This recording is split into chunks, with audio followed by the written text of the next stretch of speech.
Level 2 May 2025 candidates with just about 2 months and 2 weeks left for your exam. Where exactly should you be standing? What is the checklist that you should be following? Let me tell you.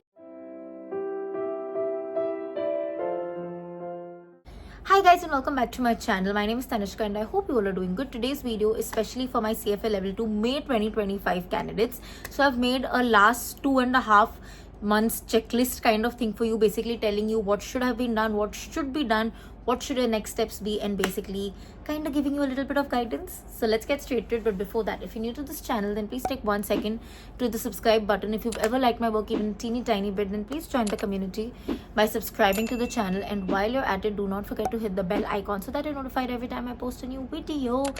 And for the very kind people who have already subscribed to my channel, thank you so much for joining me in my journey. I hope we stay together till the end of time. Okay, so CFA Level 2 candidates, like I said, you have roughly 2.5 months left for your exam, 2 months and 2 weeks. So yeah, 2.5 months. So let me tell you a few things. First things first, try to complete your syllabus best case scenario by April 1st week. Completely complete your first reading, like start revision from April 1st week itself. Worst case scenario, complete your revision by end of April. Obviously the mid range would be completing it by April 20th, like exactly 1 month. But like I said, worst to worst case scenario, make sure you have at least 3.5 weeks for revision. If you have 4 or 5 weeks, it is a bonus.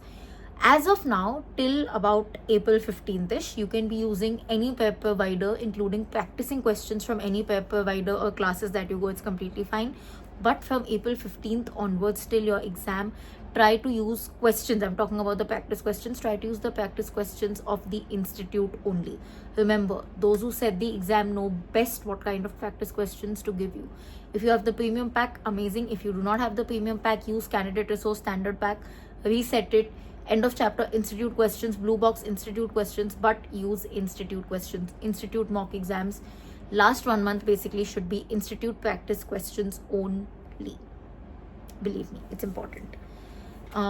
Next, if you haven't yet as of now, please maintain a formula sheet. This is a very good time to do it. Do not delay further than this. You will go in a mess.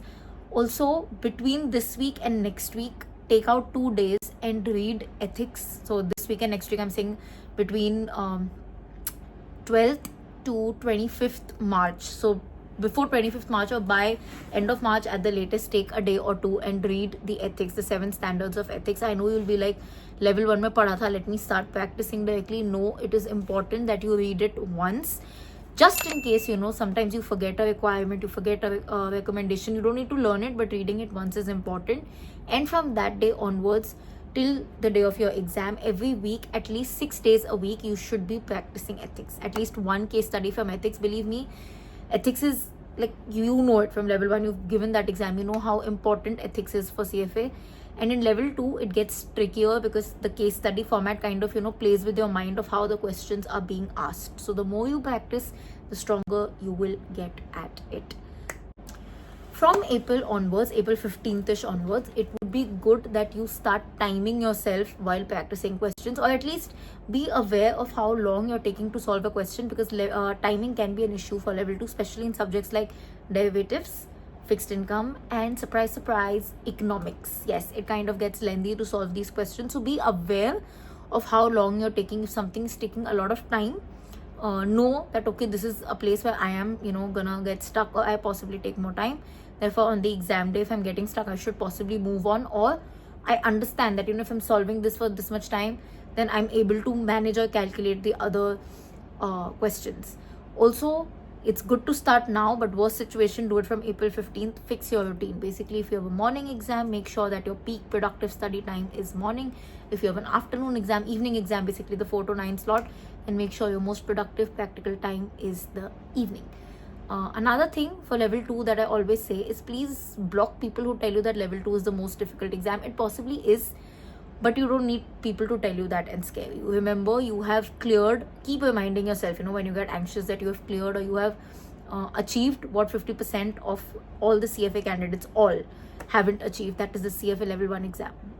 Because CFA level 1 exam has like the largest pace. If uska pass percentage is like 40 to 50% roughly, so literally 50% of the first biggest base, उससे filter होकर level 2 में जाते हैं, उसके बाद filter होकर level 3 में जाते हैं. Couldn't even clear that and you managed to do that, whatever attempt, but you did.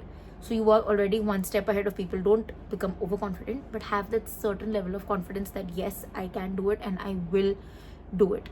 One last technical tip that I'll give you before I move on to some fun tips is keep subjects like quantitative analysis and portfolio management for the last if you've not yet done it yet.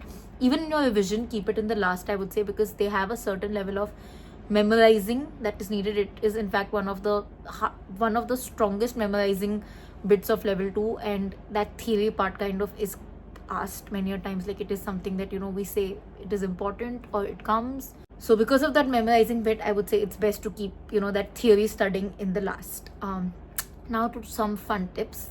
Please make sure your mind is sharpened. I know it sounds weird, but play some mind sharpening games. So you can play a Sudoku, you can play a number match, word puzzle, anything that keeps your mind alert to be able to find solutions to things that may not seem as easy. Because believe me, that's what the level 2 exam is. You may know it, you know how to play Sudoku, but sometimes it may not be as easy as, okay, this should be one. But the more you do it, your mind gets trained to it, your mind gets used to finding things from unconventional ways, and that really helps in your CFA level 2 exam particularly. So try that out. And yeah, I think I've pretty much covered everything. If you guys have any more questions, if there's any specific video that you want me to make, let me know. And by the way, all the best to all of you. Like I always say, it takes guts to do what you're doing, especially level 2 I say is one of those exams जहाँ पे fear factor लोग बहुत बढ़ा देते हैं. So the fact that you're giving this exam, whatever attempt it may be, kudos to you, and I'm sure you'll do the best. With that, I'm ending this video. If you like it, don't forget to like, comment, share, subscribe. I'll see you guys very, very soon. Until then, keep sparkling and definitely keep learning.